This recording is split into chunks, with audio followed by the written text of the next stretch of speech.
there. Welcome to A Higher Dimension. I'm Gloria Danvers from Gloria Danvers Hypnosis in Orlando, Florida, and I'm your host for A Higher Dimension. As a hypnotherapist, I work with everyday people who are having extraordinary experiences in the fascinating world of past life regression, therapeutic hypnosis, psychic abilities, spiritual awakenings, and paranormal encounters. Every Tuesday morning at 6 a.m., join me and my guests as we explore their powerful stories and extraordinary journeys together. And sometimes it's just you and me. Solo episodes where I dive deep into metaphysical insights, spiritual concepts, and mind-expanding ideas that I think you'll find both useful and fascinating. Not only will you hear incredible stories, but we'll talk about what comes next. What happens after these life-shifting moments? How do they change you? Who are you now? What truths have you uncovered? We'll explore big questions through deep, eye-opening conversations that you don't want to miss. If you're interested in working with me and having your own transformational hypnosis experience, you can reach me at gloriadanvershypnosis.com. If you're here, chances are you're ready for something different, ready to explore yourself in the higher realms. So shoot me an email or book a free consultation. Maybe it's time for you to shake up what you think you know about the world, about yourself, who you've been, who your friends really are, and where you're headed. You can catch A Higher Dimension on Apple Podcasts, Podbean, Podchaser, Spotify, YouTube, and iHeart.com. But right now, let's sit back, relax, and uncover the hidden depths of the human experience right here on A Higher Dimension.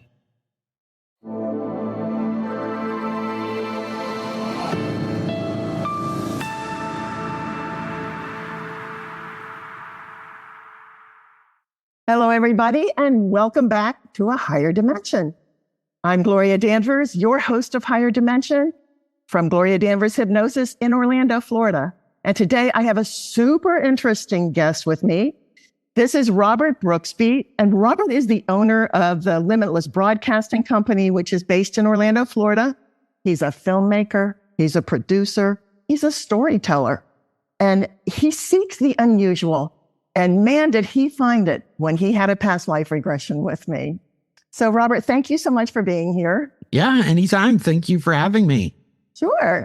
I'd like to jump right in and ask you, what was your spiritual life like before you decided to have a regression?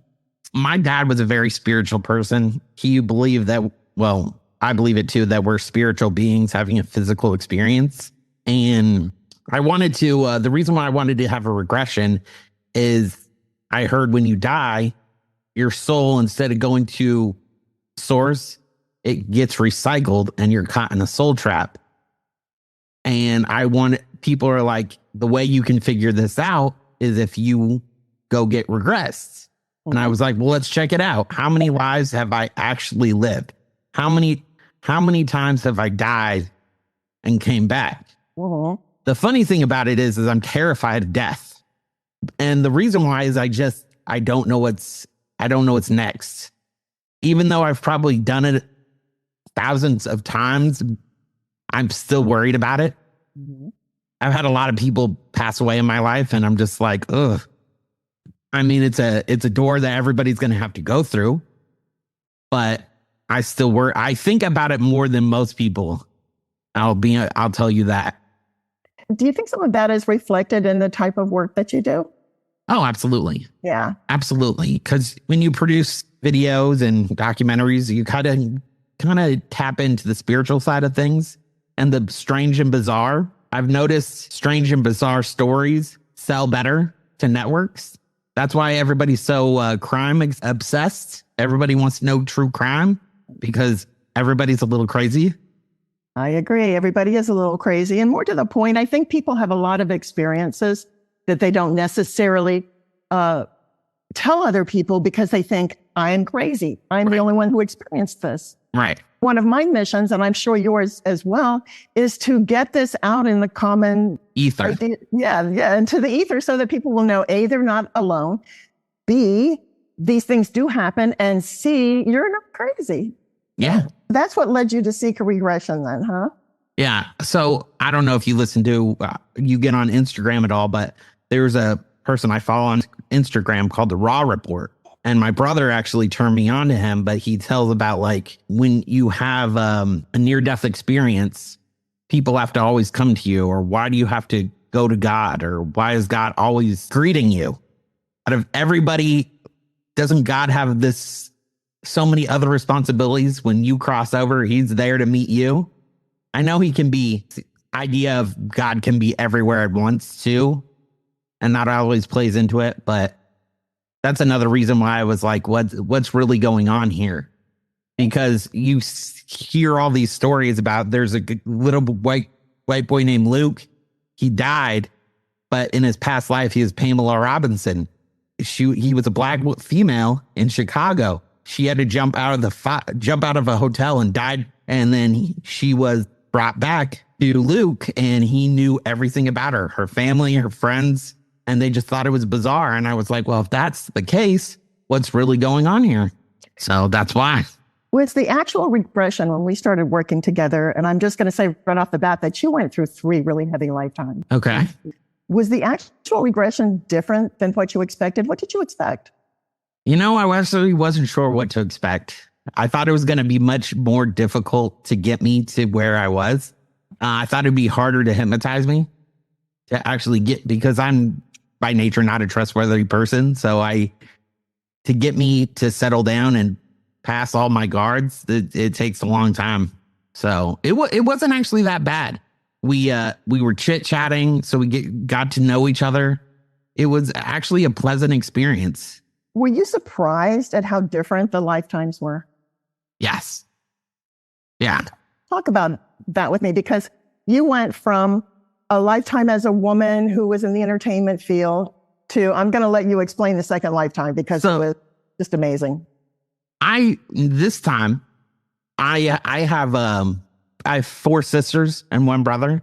And with me having so many like sisters, it doesn't surprise me that in one of my lifetimes I was a woman, realistically. And then I was an alien. Yes, you were. From a different planet. But see, that's what I've been taught, is people volunteer to come to Earth. Right. And then they trap you here. So we're all from different like planets and solar systems and everything like that. And the way that instead of being able to like cross back, they get us in the soul trap. Have you heard this? I have not. No. No? Okay. Explain it to me. So when you pass over, there are people out there called the archons out there that are steal your soul. It's recycled energy, and that's what Earth is. It's a giant soul trap, and they want to suck you out for your energy. Why do you think we work so long? Kind of like we work 40 hours a week for stuff that can be free, like energy could be free.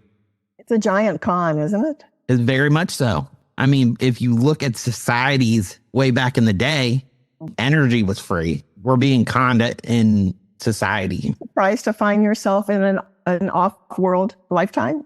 Yeah, I guess I shouldn't be surprised, because again, we're all from different solar systems and planets. And so in this lifetime, I'm here, but I guess I shouldn't be too surprised. But it was definitely fascinating. I was like a half man, half feline. Feline, yes. Yeah. That's the word. And you described yourself really well to me. Said that, what is it, that you have a human body and then a feline face? But yeah, I thought that was what did you think about it when I was telling you about this? Were you just like, oh, it was awesome. I was just sorry I didn't have any popcorn. Yeah. You know why? Because I know that even before I started doing regressions, I know that the majority of people that I'm around, this is not their planet of origin. Right. So that is not a new concept to me. This is not my planet of origin. It wasn't my mother's. I have a long line of people in my family that are from somewhere else. Right. Now, also in regressions, I find that when there is that Earth is the planet of origin, that they have some really amazing origin stories as well, like being an elemental and then shifting into human. Okay. So there's all kinds of different stories about that. I know there's star seeds that come from other planets, and then they kind of get stuck. Right. I mean, because, when you die, they kind of wipe your memory because you can never learn from your past mistakes. But they're like, oh, you have to come back because to balance the karma. Well, how are you supposed to learn if you keep wiping my memory? And that's another thing where I'm just like, you're constantly in the shuffle. You don't get to advance. You don't get back to source. You're just constantly in this trap. That's the real reason why I sought somebody out to regress me, is I was like, well, if this is actually true, it shouldn't be hard. Well, it really wasn't. I mean, you were like the perfect subject to do this with. You went under easily. You were articulate. You have a really good grasp of what's going on. And some of my other regressions that are also off-world regressions, the people are sad because they know that they'll probably never get back to their planet again. So they basically come here knowing that they're not going back home. And for them, it is some type of soul mission to facilitate a higher vibration here on Earth, or to, raise the consciousness generally of people around them. So how do you feel about that? It would be nice to become off-world again. I mean, you look at all these billionaires that are trying to go to Mars. Well, I think Mars is just a stepping stone. I feel like we should be interdimensional already, like Star Trek. But I think we need to come together as not just a society, but as globally, and get over our differences and raise our vibrations so we can go interdimensional. Because I'm assuming there's a lot of like karmic law, and there's a lot of law out in space that say, you can't be prejudiced. Right. Well, I don't even think we're a 0.1 civilization yet. I think we're a zero civilization. It has been given to me in some of my meditations that we're just being observed, because we are not allowed to bring our low vibration up into the hemispheres. We can't, in other words, we can't hang with the big dogs on the porch. Right. We're still puppies running around fighting over bones. Right. They're not helping us in the sense that they're coming down and just taking over, but they are helping us in the sense that there's some of us that are here to raise other people's vibrations. Yeah. And that's all it is. Well, we started getting extraterrestrials visiting us when the atom bomb, Oppenheimer dropped the atom bomb. And then people interdimensional were like, what is going on with this planet? And then they really started watching us. Like, that's why you hear these stories about UFOs appearing over like nuclear silos, and then about ready to go off, and then they just go silent. Or when you're about ready to hit the button, and then the missiles go dead. Have you heard those stories about? I've read all of that and heard all of that. Yeah. This is not a new thing for me. I've been researching this since I was a kid. Okay. Yeah. So I'm very familiar with what you're talking about. Yeah. I don't think this is, number one, I don't think they would allow us to destroy the planet with nuclear war. And destroy the planet, except for literally blowing it up. Because I think if we were to wipe ourselves out, that planet would regenerate probably within 4,000 or 5,000 years. Yeah. This is a planet of growth. So when you say you're destroying the planet, no, you're destroying your own ecosystem here. You're destroying your own kind by being so trashy and terrible. Let me ask you, do you think there's a firmament? Do I think there's a heaven? A firmament. In Genesis, God was like, we separated the waters from the waters. And so do you honestly think that we've been to space? Oh, you know what a firmament is, right? Like it's a invisible force field that doesn't allow us to go to outer space. That I'm not sure about. No, I don't have any knowledge of that. You should look that up. Yeah. I mean, that kind of goes back like, is the earth flat? We're probably getting into areas that you're like, oh man, but I guess this is great episode. Let me tell you something. People want to know everything. Oh yeah. And a lot of people think like you do, and they think like I do, and they think they're the only ones. Right. So hearing somebody else saying it, I mean, that's a great validation. Right. And I've noticed in some of my regressions that as far as there being some kind of a karmic thing with the earth so that we come back. It's really not so much that it's karmic in the sense that if you throw a rock at me, I'm going to throw a rock back at you. It is more like you as a spirit threw a rock in a pond and all the ripples are coming back on you. Okay. So your actions come back on you through that type of energy. So the only way you can really clear it up is to clear up your own energies. If you've got an issue with someone and you're still exhibiting low base vibrations, it doesn't matter what you do with them. Okay. It's not your intention to let that help you rise. Okay. I know. It's just of like, I want to just, not keep score anymore. Okay. So that's not really a high-minded intention. Right. No, I understand. I just, when you pass over, I don't understand why they would wipe your memory.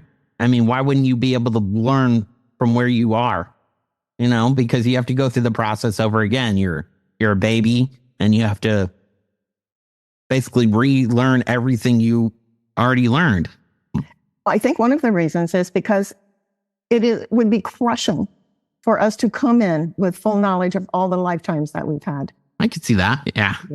I mean, that's not even giving you a fair shake, but you still come in with the tools that you acquired during these lifetimes. Your task, as a human being, is to discover those tools in you, which are resources, and use them to become a better version of yourself, even though you don't know what the first version was.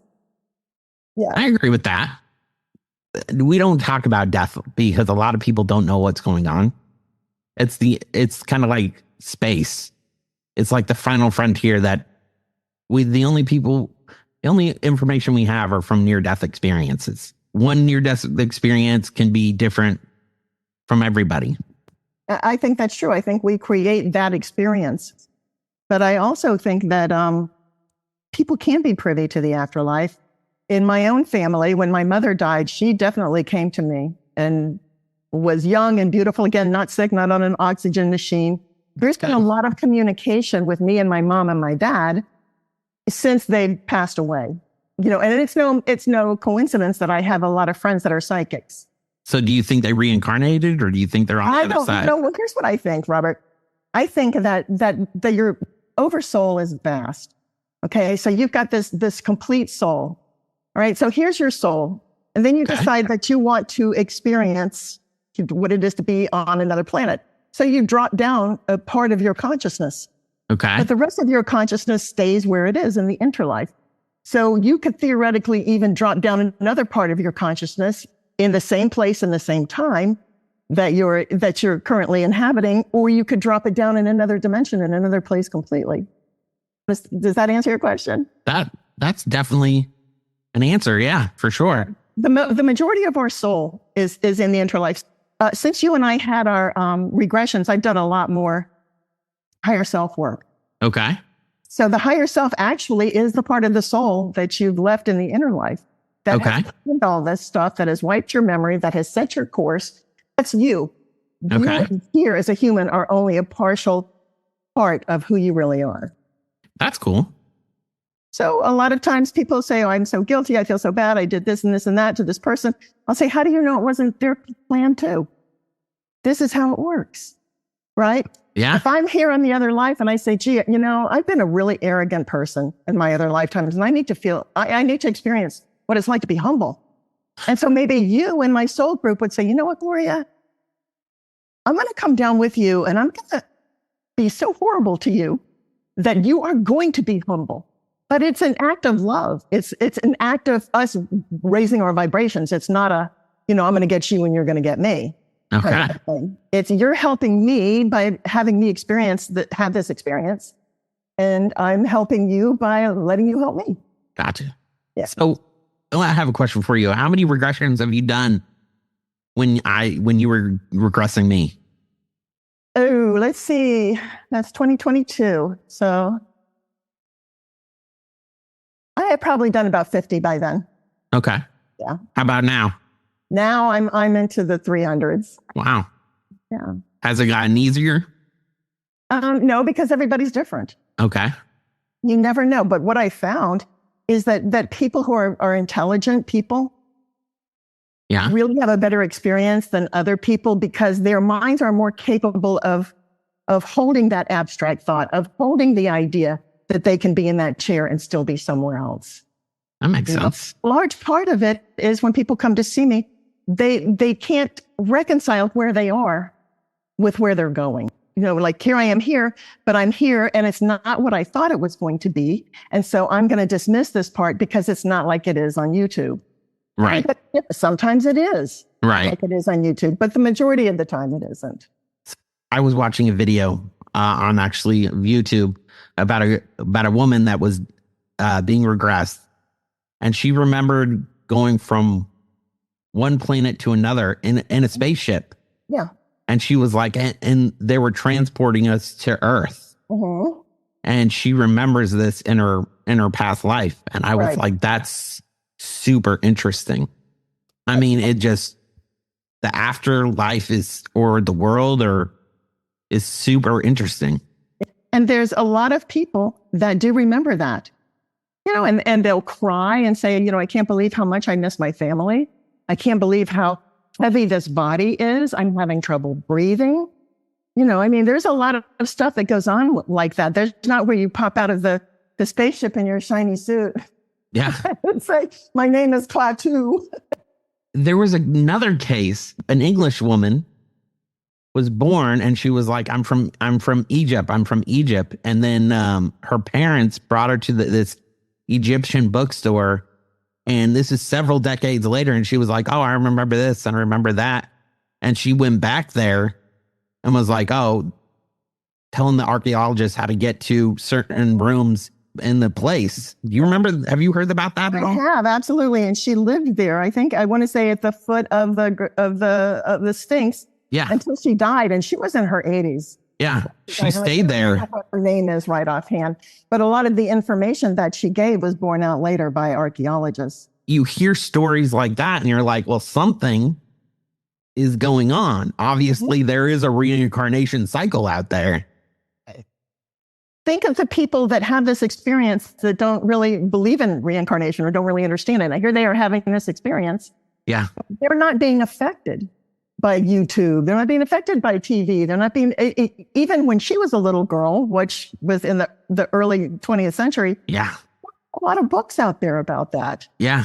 No information. So that to me is a pure distillation of a human being having that experience of remembering that incarnation because she really wasn't affected by anything else. Let me ask you another question with everything you know. And what do you think about religion? Do you think it's a control measure? Do you think? Well, this is what I think about religion. I think that it is a control measure. I think that religion was created ostensibly so that man could emulate God, but man creates God. So God tends to be whatever man says it is. Okay. So in the Bible, they'll say, and God created man. I don't necessarily believe that's true. I think man created God.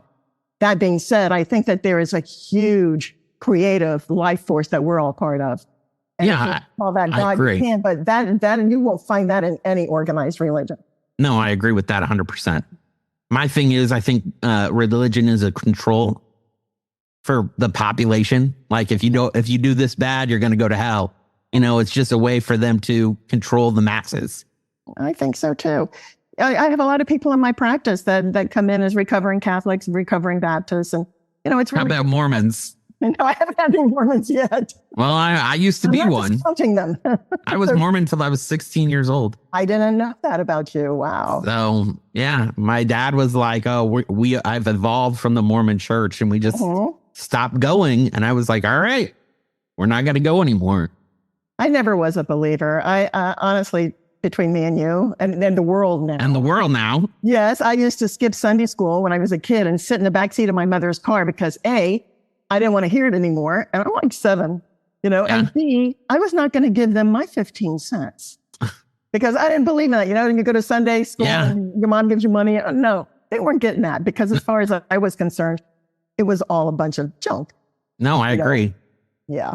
In the Mormon church, you have to pay 10% of tithing. I was like, oh, even little kids, they want 10%. I'm just like, You're worse than the mob. You are worse than the mob. If you're shaking down little kids, you are worse than the mob. Yeah. Is there anything that you understood about yourself as a soul between living a human life and living an off-world life? That is a good question. I am constantly searching. I'm one of those people that believes in conspiracy theories. Is there a soul trap? Are aliens real? Can we do time travel? And what I can say about this is I'm always learning. I always try to want to better myself. I don't know if that answers your question, but I know it's hard here. Yeah, it is. I remember it from the emotions I felt from being regressed. I know life on Earth is a lot harder than it was when I was doing my regression. Like emotionally, I feel it. Just more emotion here. Yes. It wasn't as hard. So yeah, it's a lot harder here. People think that that we choose this, that we can either learn who we are in the context of being, part of the creator, or we can accelerate it by coming here to Earth, because it is difficult. It's literally like being in a plane and somebody gonks you in the head, so you have a concussion, don't remember anything, and then they dropped you into the Amazon. Yeah. Yeah. And the vibration here is so low. Yeah, very much so. It really is. And that's what the problem is, because the vibration tends to... I interviewed another regressionist a couple of weeks ago who was in Australia. Oh, that's cool. And she said that this low vibration has a magnetic pull to it. Yeah. So whatever you're doing, if you're not careful, if you're allowing your vibration to stay low, you're pulling in these low vibration experiences, these low vibration people. Yeah. Because it is so heavy here. The body does what the mind says. And I'm a firm believer of that. Like, if you think you can do something, your body's going to do it. So if you hang around with low vibrational people, you'll be low vibrational. My dad always told me, the company you keep measures how successful you'll be. Because if you're the most successful person in the group, you have no one to look up to. That's for sure. That is absolutely for sure. So I'd rather be the third person on the totem pole and have somebody else teach me than be on the top and have to be responsible for everybody's knowledge. That's hard. Yeah. No, absolutely. So in between those lifetimes, you indicated that you were on a ship with like millions of other people in some kind of holding tank. Yes. Remember that? Can you describe that? Do you know the best way to describe it? It's kind of like the Matrix. When Neo is plugged into the chair, right, and you can have any life you want or anything like that. That's what it's like. Right.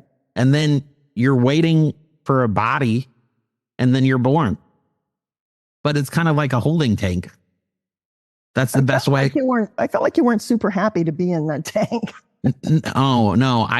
That's the best way to describe it, is they're just kind of, you're on pause. You're on pause mode until a body comes available, or until they can put you. I mean, they recycle so many places or bodies. I mean, you can just get picked out of nowhere. This lifetime, I'm a man. Next time, I could be a woman. Yes, you could very easily, like you have been before. And think about this, Robert, because we went through 3 different lifetimes. Yeah. Intense lifetimes in this one afternoon. If we did 3 regressions, 3 lifetimes in one afternoon, can you imagine how many other lives you had that did not get explored? A lot. Yeah. A lot. First lifetime being a woman in the entertainment industry, that probably crossed over to this one. Yeah. Because all I've ever wanted to do is produce television and movies. Right. This is all I've really been good at. And believe me, I was like, I should be a doctor, or I should do this, I should do that. But I've never been into it as much as I was like, I want to produce. I want people to watch my entertainment. I think you probably did bring that in. We bring in a lot of things from all these different lifetimes. And when you have the past life regression, you start putting it all together and you'll say, oh, that's why I'm doing this. Oh, this is why I'm drawn to that. Right. Yeah. I have another theory. And since you're so open-minded, I'm just going to run it past you. Absolutely. Okay. So can you entertain the thought that if we're coming back in an incarnation, that we can inhabit the bodies of our descendants based on the bloodline that's running through them. My father passed away, and then my sisters had a baby, and I always wondered, was that him reincarnating into one of their children? I 100% believe that could be possible.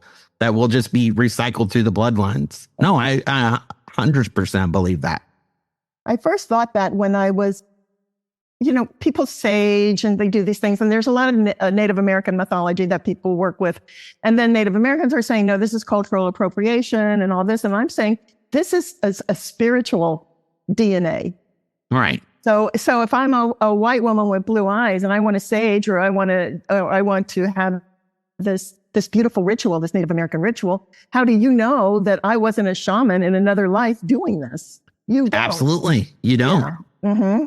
And by the same token, if I were, it might be easier to access through the bloodline than just kind of hopping into another body. I'm going to bring something up since you're so open-minded. I mean, you bring this up, but look at all the bloodlines, 13 bloodlines. I want to say the 13 bloodlines of the Illuminatis. They're the most powerful families in the world. You got the Rothschilds, you got JP Morgans. They're all interconnected. Yeah. So I firmly believe when one of them passes away, somebody's going to reincarnate back into a child. Do you listen to Billy Carson at all? Forbidden Knowledge? No, I really don't. I don't listen to a whole lot, to tell you the truth. I listen to my clients. Back in Egypt, he used to tell me that he said that they could transfer your soul conscious into another body. Right. So they would go down in the pyramids and they would lay on one table, and then their conscious would change into another body, and then they'd get up from the other body. Right. That's how people could, Thoth, the iron or emerald tablets of Thoth. Yes. I mean, that's how he could transfer. That's how he could stay and live forever, because he could transfer his consciousness. I feel like if he could do that, I think that's possible for us to learn that. That's why you have so many, like right now they're looking into building robots and then just transferring your consciousness from your body into the robot. Right. So they're already looking to live forever. Are you familiar with a concept called a walk-in? No. Okay, the concept of a walk-in is that you've selected this body. Okay. And living this life. And, one of a couple of things can happen. Either you decide that you don't want to be in this life anymore, that it wasn't what you planned and that you don't want to do it. But instead of creating a situation where you're going to kill the body and get out of it, there's another soul that says, look, I'll trade places with you because I do want what there is to offer. I do want this life. So this is a walk-in where a soul walks out of one body and then the soul walks into the other. Same body, but your soul is just checked out. So the body would. Your soul is checked out. And so the person is different. They may not have the same memories, and their families will look, check it out. Is that like being possessed? I don't think so. Possession is not permission oriented. Okay. This is permission. Okay. Yeah. And to be possessed normally connotates that something that is dark is coming into your field and kind of taking you over while you're still in there. Okay. Yeah. So in this case, in a walk-in, that the one soul leaves and the other soul just comes in and inhabits the body and then lives the life. I've heard stories of that happening because people will be beamed in from other dimensions and then they'll just beam into another body and then kind of inhabit that body. Do you think there's aliens walking among us? I mean, there's 8 billion people in the world. You think they're all human? I've had my own alien experience. Okay. And I used to work with MUFON, as a matter of fact, and, doing regressions for people who had those experiences because I'm an experiencer myself. So I absolutely do. I think that there was a hybrid program, and I do think that there are, and an alien is just simply somebody who wasn't born on this planet. Absolutely, yeah. That's all. I mean, there's still cognizant, conscious, entities. I definitely do think that. That's really cool. I definitely agree that there's different species living out among us. I mean, they have to look like us or. Yeah. Yes, we would. Yeah. I'll tell you a quick story. My mother was born in 1936. Okay. So she was a little girl during World War II. And, they were in rural Georgia. And of course, there wasn't any television or anything else like that. She lived on a farm and they would build chicken coops. So she told me that when she was 8 years old, she took all the wood from the chicken coop that she and her sisters had built together and took it out in the woods and built a spaceship so that she could go home to her people. And she would go and sit in this spaceship, this little girl in the 1940s that did not know anything about anything, and just say, please come take me back. I'm ready to go. I don't like it here. Did she ever have any experiences or anything?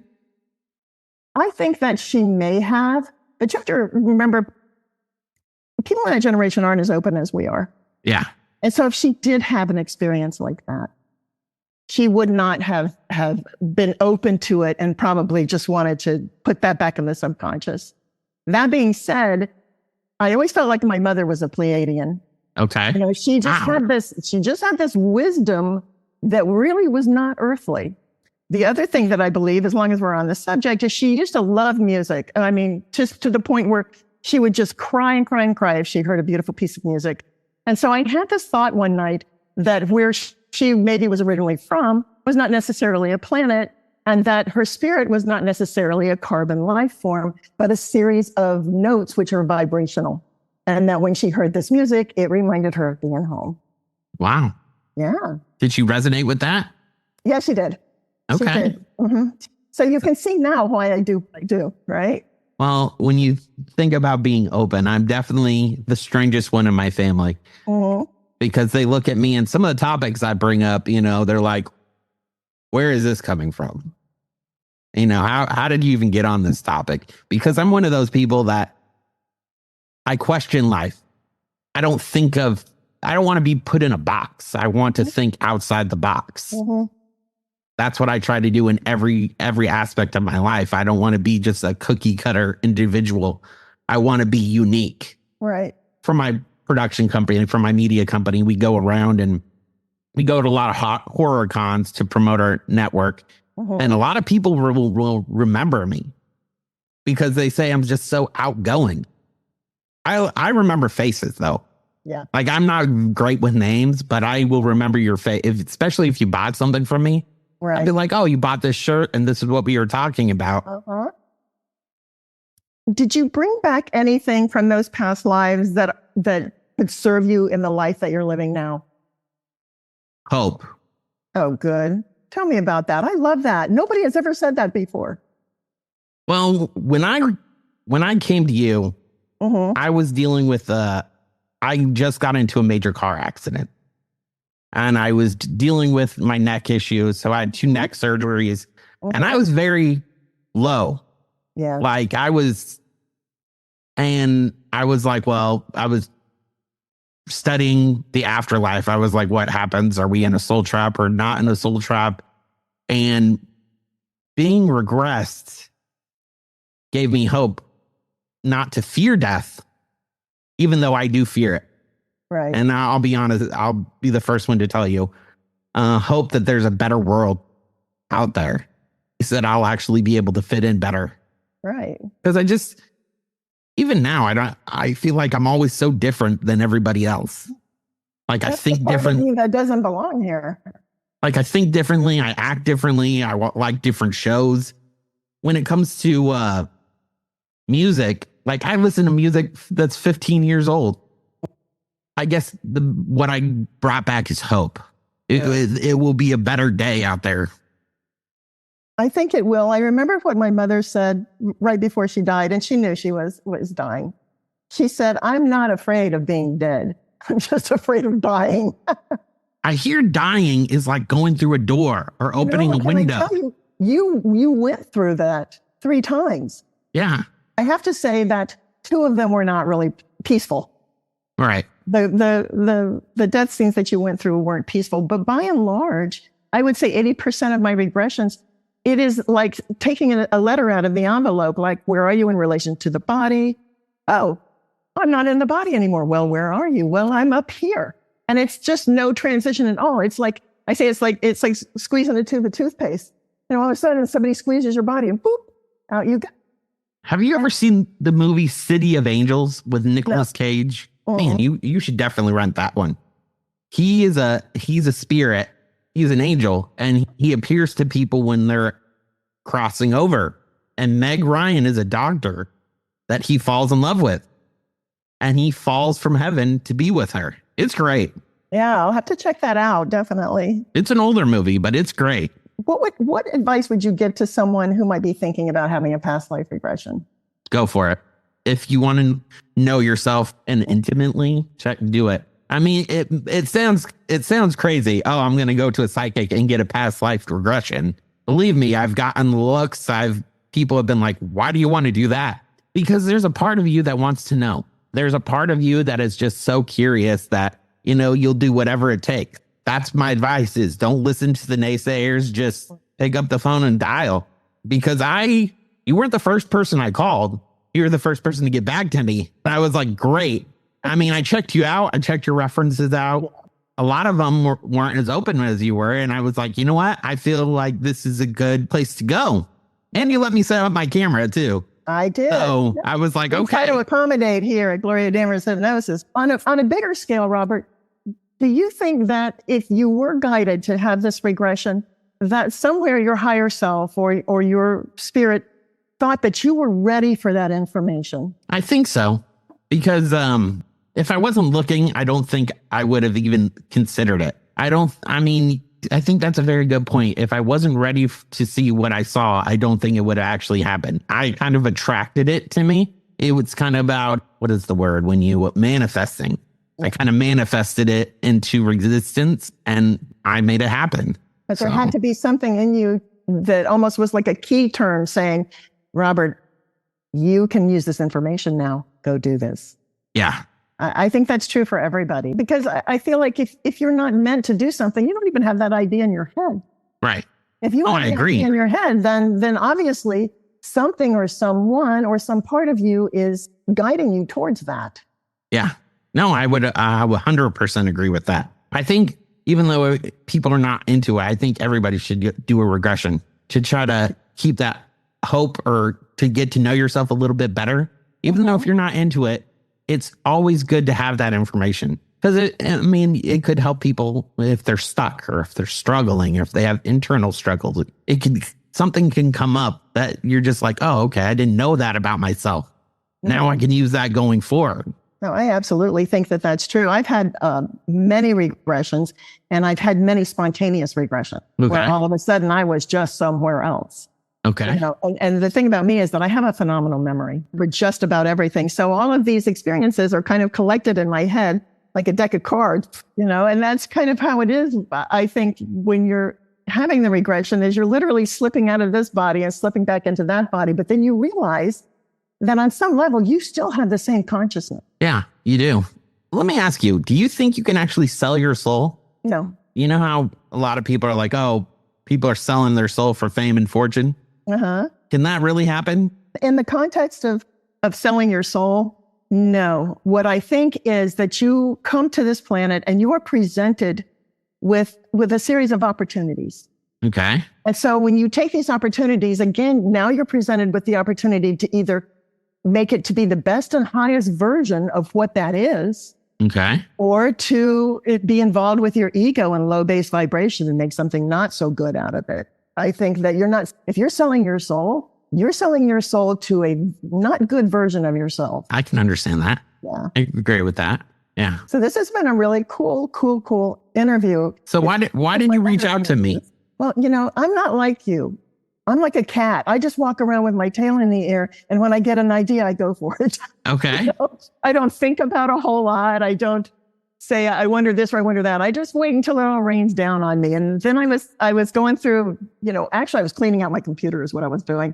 Okay. And then I saw your name and I remembered the regression instantly. And that was different. And so I'm glad I'm different. Yeah, it was different. I think people listening to this, they're going to agree with it or resonate with this, that I give different perspective of life. And if you're on the fence about doing a regression, go for it, because you don't have anything to lose. You have pretty much everything to gain. You do. Do you know one of the prime reasons that people get scared to have regressions is that they're afraid that they were somebody bad? And I'm here to tell you, we've all been somebody bad, honey. We've all been somebody really good too. Have you ever regressed like a murderer, like a Ted Bundy or anything? No, not like a Ted Bundy, but I regressed a man who was an RAF pilot in World War II and bombed all of these cities, killing thousands of people. And when his soul came back here, number one, he was a pilot in this lifetime as well. And number two, his soul was just absolutely crushed by the knowledge that he had killed all these people. Okay. Yeah. So we had a lot to work through with that. So energetically, he's just carrying this around in this lifetime. Yes, he was. And I'll tell you what we did that was very interesting is we had several regressions. This wasn't just one. This kind of thing you really need to do several of. Okay. And so in one regression, I was able to pull up as a collective the souls of the people that he had killed in the bombing. And they basically said to him as a collective, this was the plan. This was the plan. This is what everybody had to do. We all had our part. My part was to be there when the bomb came. Your part was to do the bomber. But look, we have all moved on. We're everywhere. We have good lives. We're happy. This was only a drop in the bucket. And so if you're holding on to this, you're not letting your vibration reach the place that we've already reached, which is we understand that this was a bigger thing than just somebody getting killed. It was the earth and the earth's vibration going through this tremendous change. They were all a part of that. Wow. Yeah, the killer as much as being killed. His change was instantaneous. That's awesome. He was light. He felt great. That's awesome. Other lifetimes in which were happy lifetimes. And so he realized that this was not something that he could necessarily carry with him. And I have met people in regressions that are carrying some really painful stuff from those other lifetimes. But as a serial killer, no. But I'm going to say not yet. Not yet? Yeah, not yet. Not yet. But most people who think that they're really bad are really good people. I have a friend. I actually have a show coming out about this. It's The Truth About Fred, or What Happened to Fred. I have a friend that I've known for 30 years. He was my best friend growing up. Mm-hmm. You can Google this. He killed his father, shot him right in the head. His dad did emotionally abuse him and physically abuse him. But I always wondered if he had other issues. I remember the first time I brought him into my house, my dad looked at him and he was like, "You have demons." And he was like, "You need to get him exercise." And he was like, "If I have demons, how do I get them out? I can pay you to get them out." And he was like, "No, that's not the thing." But my dad was a holy guy. Mm-hmm. He was a religious person. He was a doctor. He was a physician. And he could definitely tell if somebody was, I don't want to say possessed, but he had an attachment. Yes. Maybe several attachments. Yes. Yeah. And so I have his voice, his reasoning coming out on our network. Why he did everything. So that's a subscription show. No, well, it's going to be great. Before we close up the podcast, I want you to just tell people that are listening exactly what your podcast is all about. What are you doing? Because everything you do is interesting. We have a network. So we're Limitless Broadcasting. We have 6 free shows that you can go, and they're on every major show, Spotify, Apple Podcasts. We have the Pixie Dust Twins. That's our Disney show. If you're into Disney, you'll love that. We have You Can't Kill the Boogeyman podcast. That is our horror one. Again, that's on every show, every podcast platform you can think of. Robbie Reviews is our movie review podcast. I go to see a movie, the ones that you don't want to see, and I review it for you so you can go see the winners and not the losers. We have the Partner Complex. My friend Marvin and I host that. We do buddy cop movies. So he's a black guy, I'm a white guy, and we kind of do that kind of humor. We have the By Ashley Daney podcast. That's our book podcast. It's our literature podcast. She talks about writing books. So if you're into that, you'll love that. Yeah. We have the painful truth of living with chronic pain. That's my experience of getting into an accident and living with chronic pain and how I've been able to deal with that and move forward. It's on every major network. I'll tell you, with that show, that's our biggest show on our network. And I have people that come up to me and say, you've been so honest about what happened. You've changed my life. So if you're dealing with any pain issues, we try to talk about not just chronic pain, but mental illness, suicide, everything that goes with being depressed. We try to talk about it in there. So Thank you for bringing all that out for people, because, when things are in the dark, they start to fester. When you bring them to the light, they have a chance to be healed. Yeah. So if people I know are going to be interested, what do they need to Google to find you? You can just look up Limitless Broadcasting. It's on my hat, limitlessbroadcastingnetwork.com. We have a show. We have a subscription show called The Truth Behind the Lies Podcast. Secrets Uncovered, The Truth Behind the Lies Podcast. That's my brother and I. We actually do that. We talk about aliens. We talk about if reptilians are real. We talk about secret societies. We talk about 9/11. Our last episode was about Bohemian Grove, about secret societies and what happens there. And so if you're into that, and that's why I started Limitless Broadcasting, subscribe there. Other bigger production companies, and I license content from them. So we get over 100 hours of content. We're like a mini Netflix. Well, thank you so much for coming on my show, on my podcast. And I think we had a great conversation. I think people are going to love it. Absolutely. Thank you for having me. It is my pleasure. You take care of yourself. Yes. We'll see you later. And that's a wrap. Thanks so much for joining me today. I hope that I've managed to pique your interest, raise your curiosity, give you something to think about, teach you something that you didn't know before, or send you down a major rabbit hole. If you're curious about what I do, shoot me an email. Go on to my website, gloriadanvershypnosis.com, and book a free consultation. Let's discover something about you that you didn't know. I'll be back next week. And until then, stay curious. Stay open to all the things that come in for you through higher dimensions.